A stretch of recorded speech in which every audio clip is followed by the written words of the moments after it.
Estoy seguro de que mucha gente se va a sorprender al ver a nuestro siguiente invitado, José María Íñigo. No necesita ninguna presentación, sería un sacrilegio presentarle a estas alturas, hablando de alquimia. ¿Qué hará Íñigo en un programa sobre alquimia? José María, bienvenido, muchísimas gracias, un placer. Encantado de estar aquí. Luego desciframos por qué estás tú aquí y qué pudiste ver con tus propios ojos que tiene que ver con la alquimia, ¿te parece? Me parece muy bien. También nos acompaña Mar Rey, ella es doctora en farmacia, autora de varios libros sobre alquimia, uno de ellos se titula así, Alquimia, absolutamente imprescindible. Nos ha enseñado desde el punto de vista científico a conocer algo más de esta especie de ciencia herética. ¿Herética todavía hoy, Mar? Sí, todavía sigue siendo herética porque así se considera, ¿no? La alquimia es un reducto del pasado, ya no tiene ninguna validez. Es cierto que en unas charlas sobre alquimia, yo lo cuento, a ver si Mar nos lo descifra y nos lo desvela, una especie de, vamos a decirlo así, porque nunca se supo si era o no era, de catedrático, dijo ser catedrático, se alzó diciendo que era incomprensible e inconcebible lo que estaba ocurriendo. ¿Qué estaba ocurriendo?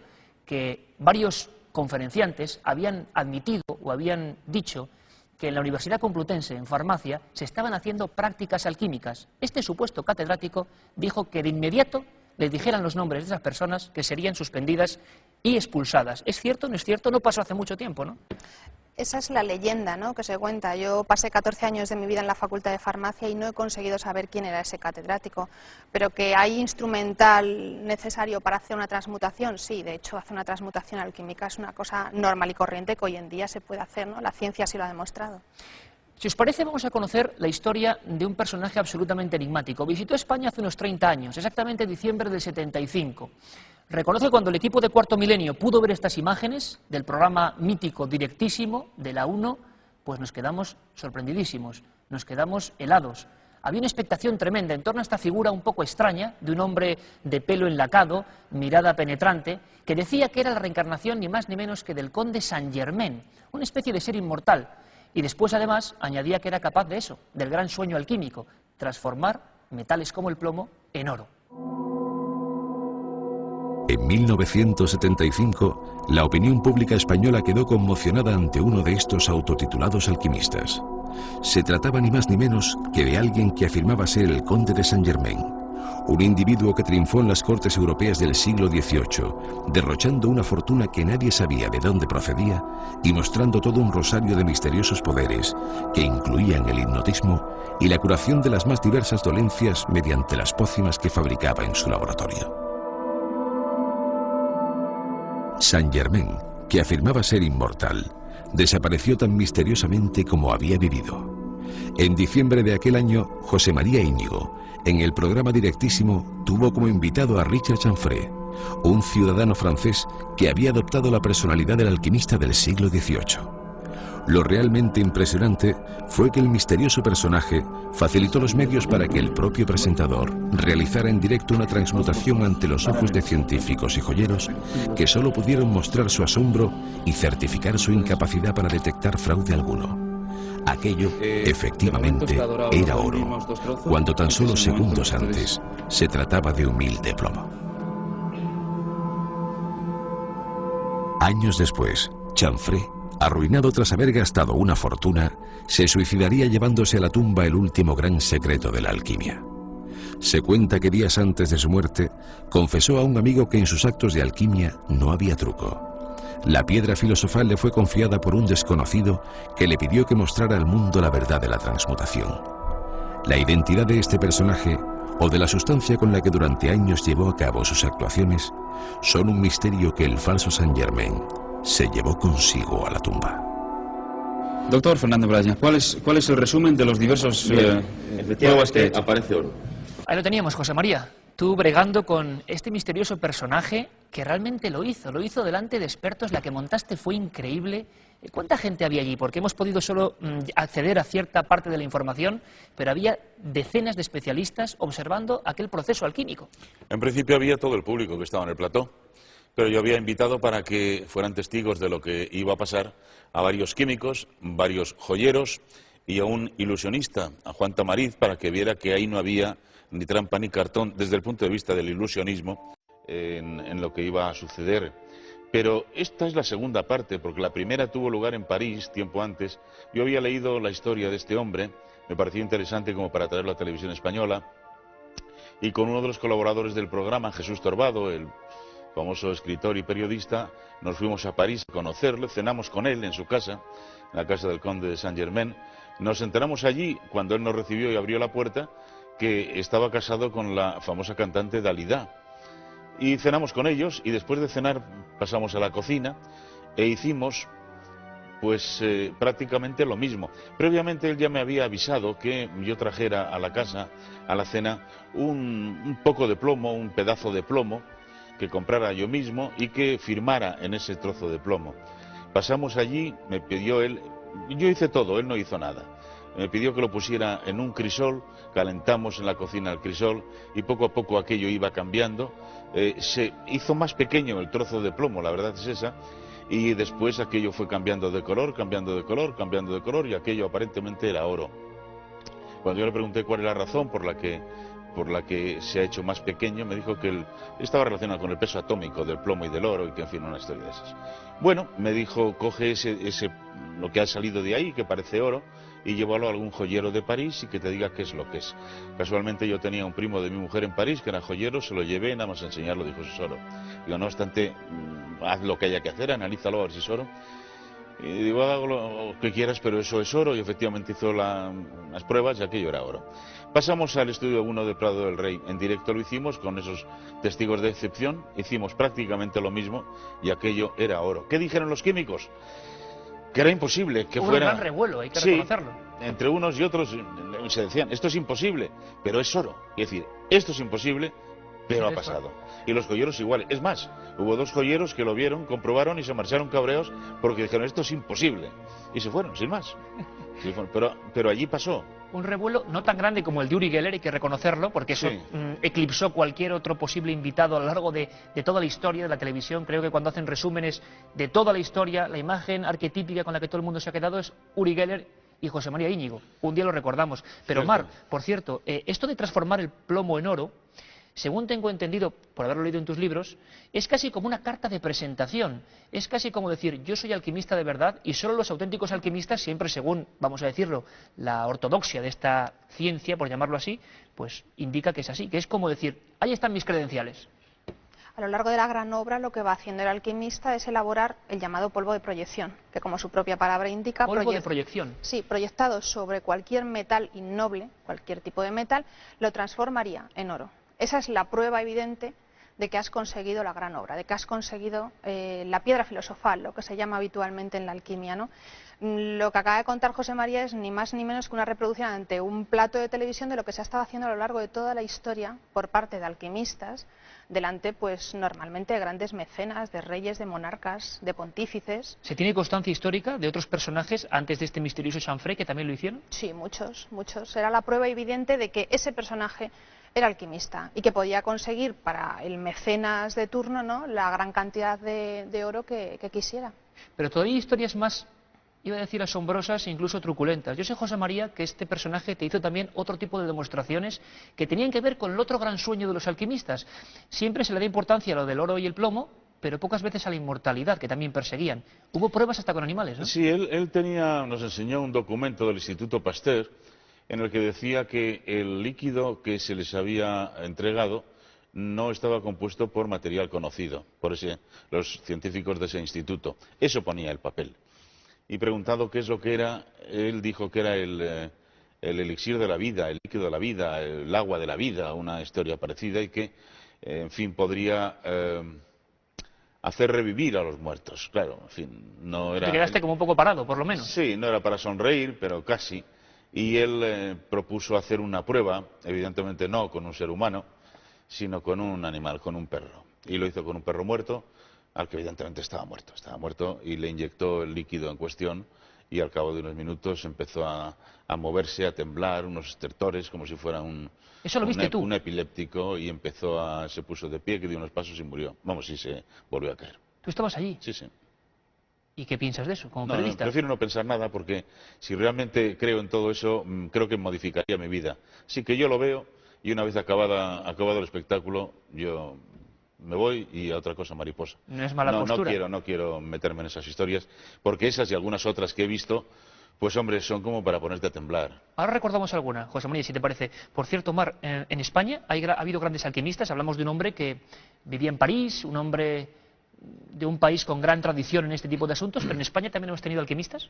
Sí, claro. España es la puerta de entrada de las doctrinas alquímicas procedentes de Oriente, ¿no?, que a través del Islam entran en Europa a través de la puerta de España, ¿no? En España, los alquimistas más conocidos españoles es lo que Menéndez Pelayo, en su libro sobre los heterodoxos españoles, llama el trío de sabios catalanes, ¿no? Ramón Llull, Arnau de Vilanova y Juan de Rupestisa. Considerados sin discusión como alquimistas. Sí, sí, considerados como alquimistas. Desde el punto de vista histórico se ha demostrado en la actualidad, ¿no?, que los escritos, ¿no?, que iban con sus firmas, con sus nombres, claro, imagínate, son personajes de la época medieval, de la Edad Media, son todos manuscritos que teóricamente figuran con sus nombres, pero las investigaciones históricas han demostrado que no son alquimistas como tales, pero que bueno, otros alquimistas que del mismo entorno, ¿no?, de la zona catalano-occitánica, utilizaban los nombres de estos tres grandes sabios para dar publicidad y dar renombre a sus escritos alquímicos y que así se difundiesen con mayor facilidad.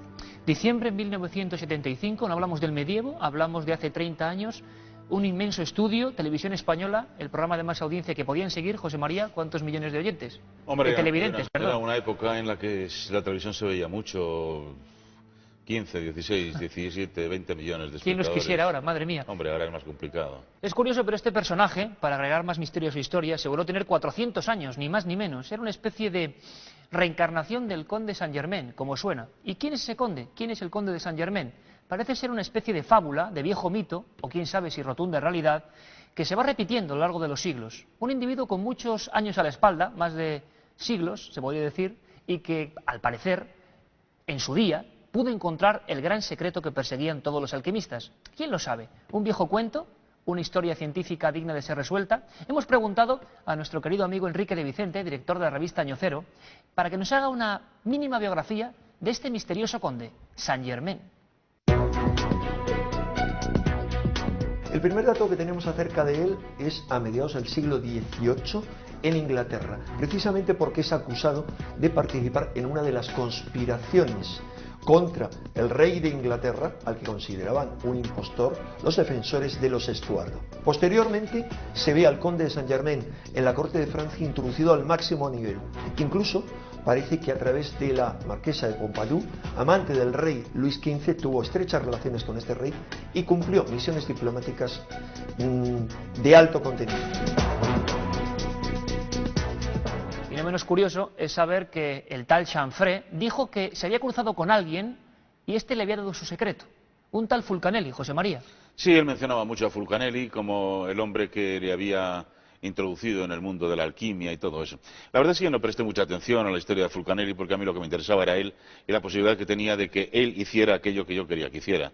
La historia de él tampoco me importaba demasiado porque sabía que en televisión no teníamos mucho tiempo para explicarla, ¿no? Pero sí que mencionaba varias veces al tal Fulcanelli. Fulcanelli. ¿Quién es Fulcanelli, Mar? Pues Fulcanelli es el alquimista más famoso del siglo XX. Es como si dijésemos, cada cierto tiempo, cada cierto periodo de tiempo se tiene que reproducir el interés por la alquimia y no sé si es casualidad o no, pero aparece un personaje destacado, en este caso es Fulcanelli, a principios del siglo XX, un personaje, un francés, desconocido, del que no se conservan imágenes, sus escritos se publicaron años después por algunos de sus discípulos, y un personaje que dijo haber conseguido la piedra filosofal.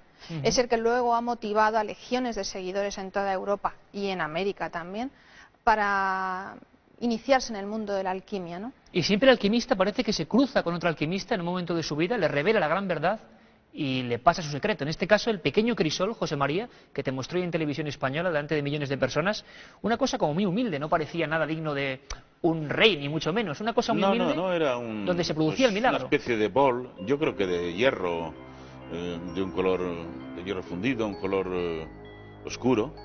No tenía nada por ningún lado, lo observamos, lo miramos, no tenía ni dobles fondos, ni nada por el estilo, no había nada, absolutamente nada.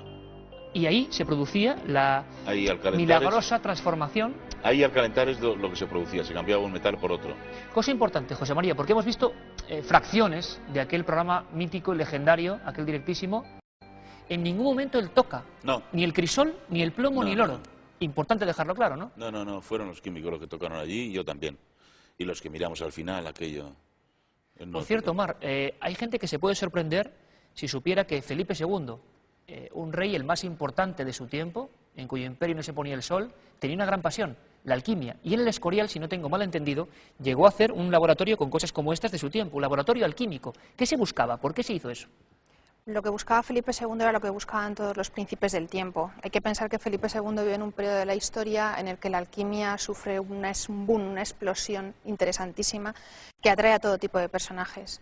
Inicialmente Felipe II lo que estaba buscando era la transmutación de los metales en oro. Él lo que necesitaba era oro para pagar a sus tropas distribuidas. Búsqueda de riqueza pura y dura. Exactamente, tropas distribuidas por toda Europa y tenía que mantener un imperio.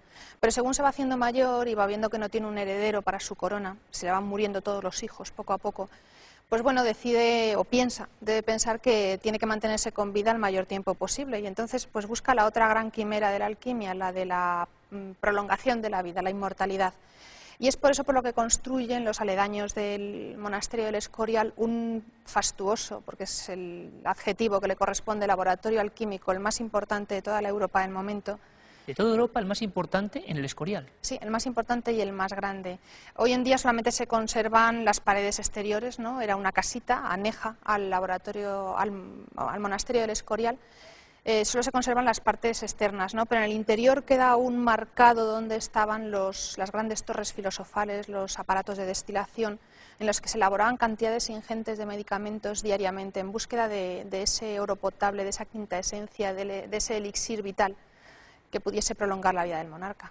Oye, José María, este chanfré se va del programa, imagino que el impacto es brutal, no sé si se queda pululando por España... No, se fue, ¿no? Se fue y yo no volví a saber nada más de él hasta que un día leí en los periódicos que se había suicidado a los pocos meses. Él estaba preocupado, daba la impresión de que vivía como con presión, ¿no?, por ese secreto que había sido donado. Yo le hice la pregunta más tópica que te puedes imaginar, naturalmente, después. Le dije, y realmente si puedes convertir el plomo en oro, primero, ¿por qué no lo conviertes para ti como buen negocio que podría ser?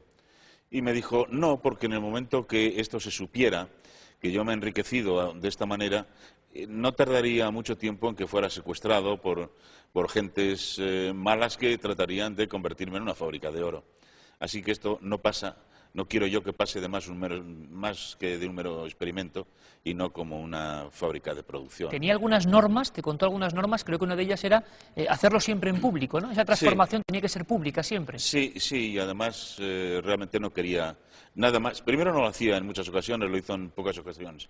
Y después no quería que nadie pensara que esto era una fábrica de oro, ni mucho menos. Oye, Mar, por cierto, hablamos de un elemento que es cambiar el plomo en oro. Hay una gran polémica. Recuerdo cuando tocamos este asunto en Milenio 3, intentando acercarnos por vez primera a este mundo de la alquimia. Hubo una gran polémica, digo, entre joyeros, químicos, físicos. ¿Es posible? ¿No es posible? Hacen falta muchos. Pero había otros procesos artesanales menos conocidos para curarse, para elementos de salud, que les van a sorprender muchísimo. Por ejemplo, ¿han oído hablar del oro potable? En esa época los alquimistas preparaban una serie de mejunjes, por ejemplo, oro líquido para beber. Se suponía que era un producto puro que daba paz, daba vigor. Ese tipo de cosas también les hacían los alquimistas, no solo buscar la piedra filosofal.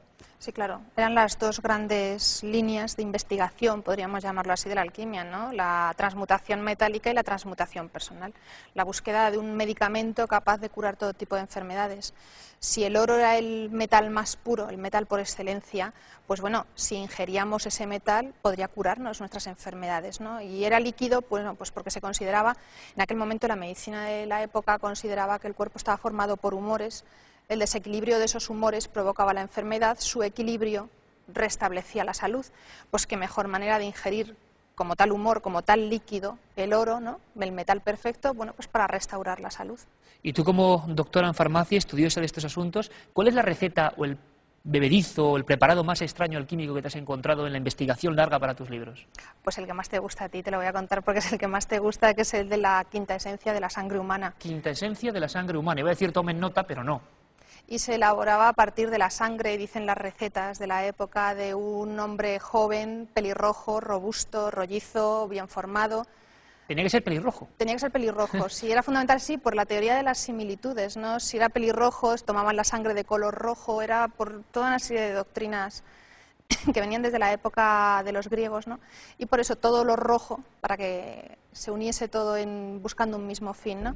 Y esa sangre se destilaba progresivamente, una vez, otra vez, hasta que se elaboraba la quinta esencia, que era teóricamente la parte más pura de esa sangre, y eso se tomaba pues porque se consideraba que si ese hombre... Como esencia vital, casi. Claro, como esencia vital, era un hombre joven, como contábamos, ¿no? Con buena salud, bueno, pues esa salud que él tenía dentro de sí te la transmitía de esa manera a través de esa quinta esencia. Y eso se ve en los centenares de libros que esta exposición en la biblioteca, dependiente de la Universidad Complutense de Madrid, ha efectuado sobre la alquimia, un mundo apasionante, fascinante, ya quizá perdido, pero que conserva todo su enigma.